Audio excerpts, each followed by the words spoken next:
Start more US based ఈ learning platform. మీరు కూడా స్లాట్ బుక్ చేసుకోవాలంటే ఈ నెంబర్కి కాల్ చేయండి. నమస్తే, నేను జీవి సత్యనారాయణ. ఈరోజు ఈ ఎపిసోడ్లో 2-3 రోజుల నుంచి సిఏఏ అనే దాని మీద పార్లమెంట్లో, అసెంబ్లీలో చర్చలు జరగటం. ఈ సిఏఏ అంటే ఏందో చూద్దాము. సిఏఏ దాని గురించి ఎందుకు ఏం జరిగింది అనేది చూద్దాం. ఈ సిఏఏ అంటే citizen amendment act. Citizen amendment act CAA. ఇది ముస్లిమేతర మైనారిటీలు ఎవరైతే ఉన్నారో వాళ్ళకి పౌరసత్వం ఇచ్చేది అన్నమాట. అది సిఏఏ, సిటిజన్ అమెండ్మెంట్ యాక్ట్. అయితే ఈ పాకిస్తాన్, బంగ్లాదేశ్, ఆఫ్ఘనిస్తాన్ కాందిశీకులకి ఇది వర్తిస్తుంది.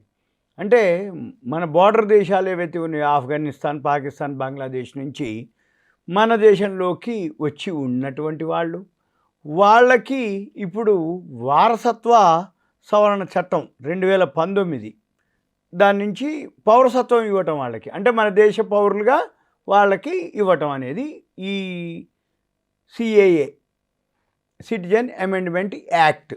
అయితే ఇది ఇప్పుడు ఎలక్షన్స్ ఇంకా నోటిఫికేషన్ వచ్చే తరుణం అనమాట. ఇక ఎలక్షన్ నోటిఫికేషన్ వస్తుంది. ఇక ఏ టైంలో అయినా ఇంకో 3-4 days, 1 week, ఏదో ఇంకా షార్ట్ పీరియడ్లో నోటిఫికేషన్ వస్తుంది. ఆ ముందు ఇప్పుడు వీళ్ళు అధికార పార్టీ వాళ్ళు చేశారు అనేది విపక్షాలు పెడుతున్నాయి. అయితే అంగీకరించేది లేదు దీనికని మమతా బెనర్జీ, విజయన్ వాళ్ళు, కేరళ వాళ్ళు ఎగనెస్ట్గా ఉన్నారనేది ఉంది. అయితే ఇదేంటిదో చూద్దాం.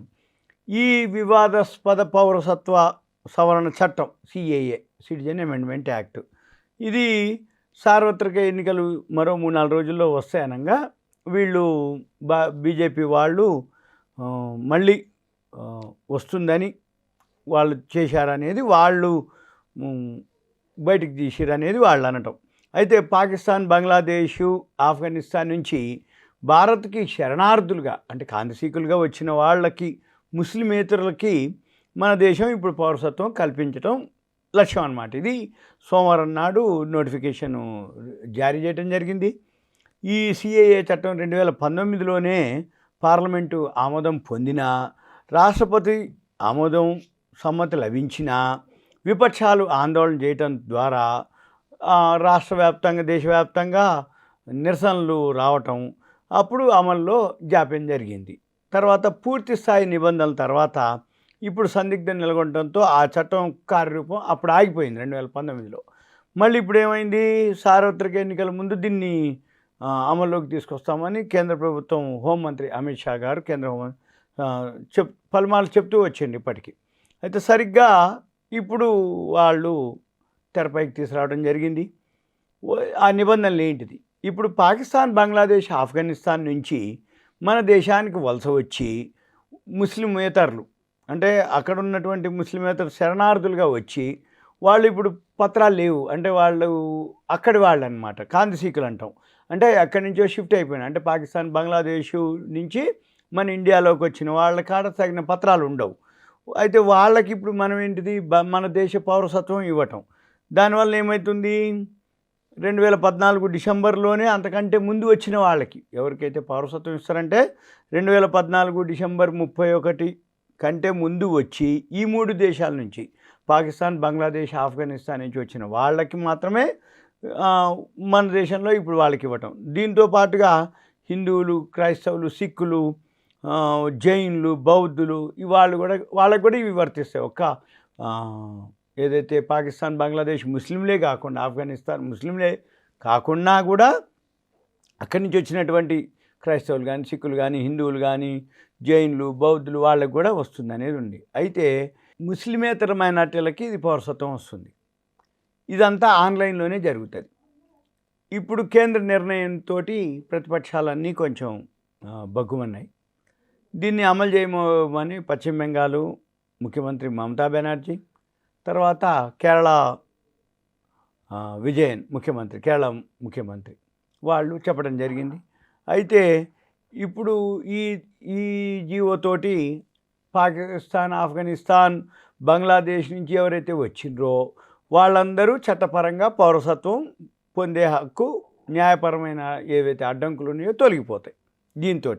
అయితే దశాబ్దాల తరబడి నుండి కాంతిసీకులుగా ఎవరైతే ఉంటుండ్రో వాళ్ళకి ఇప్పుడు ఏంటిదంటే గౌరవప్రదమైన జీవితం లభిస్తుంది. వాళ్ళ సంస్కృతి, భాష వాళ్ళవన్నీ ఏం కావు.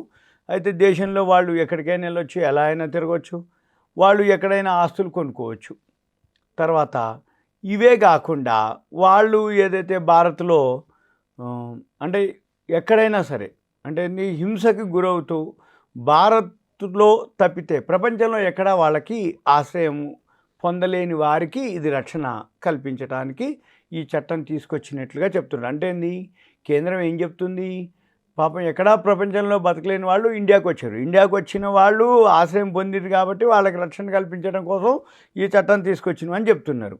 అయితే బయట నుంచి వచ్చిన వాళ్ళకి పౌరసత్వం ఇస్తుంది కానీ భారతీయ పౌరులు మాత్రం వీళ్ళేం రద్దు చేసేది లేదు. ఇక అంటే పౌరసత్వం ఇస్తుంది, మళ్ళీ భారతీయ పౌరుల పౌరసత్వం అంటే మన వాళ్ళది ఎవరైతే ఉందో వాళ్ళదేం రద్దు చేయరు.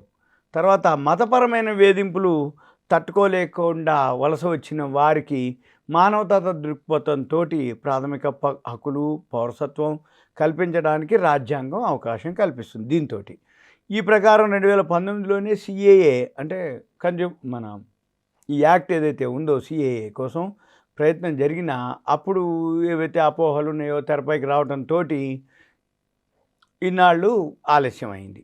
మళ్ళీ ఇప్పుడు కేంద్ర హోంశాఖ తెరపైకి తీసుకురావటం, దాన్ని క్లియర్ చేయటం, మళ్ళీ మధ్యలో కోవిడ్-19 ఒక కారణం, మళ్ళీ లోక్సభ ఎన్నికలు అవన్నీ అవ్వటం, ఇప్పుడు చట్టపరంగా పూర్తి చేసినట్టుగా వాళ్ళు బీజేపీ గవర్నమెంట్ చెప్పడం జరిగింది. ఇది ప్రధాని మోదీ మరో వాగ్దానాన్ని నిలబెట్టుకొని రాజ్యాంగ నిర్మాతల ఆకాంక్షలు నెరవేర్చాలని కేంద్ర మంత్రి గారు వ్యాఖ్యానించారు. 2 చట్టాల నుంచి, నూతన చట్టం ప్రకారం 3 దేశాల నుంచి భారత్కు వచ్చిన వాళ్ళని వలసదారులుగా గుర్తించరుగా, వాళ్ళు కూడా పౌరసత్వం.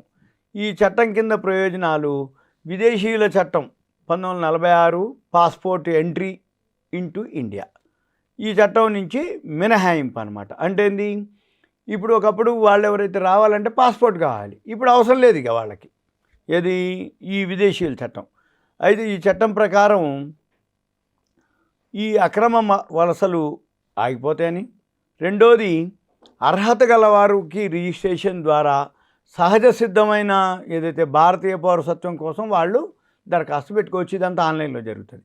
ఈ పౌరసత్వం అంతా ఆన్లైన్లో జరుగుతుంది కాబట్టి ఏదైతే దానికి సంబంధించిన గిత్రాలు ఏమీ అడగరు వాళ్ళని. పౌరసత్వం మంజూరికి 30 జిల్లాల కలెక్టర్లు, 3 రాష్ట్రాల హోంశాఖ కార్యదర్శులు ఇప్పటికే వాళ్ళకి అధికారాలు ఇవ్వడం జరిగింది. అస్సాం, పశ్చిమ బెంగాల్ ఏదైతే ఈ రాజకీయంగా ఉంటుందో కొంచెం అక్కడ మాత్రం జిల్లా అధికారులకి ఎలాంటి అధికారాలు ఇవ్వలేదు.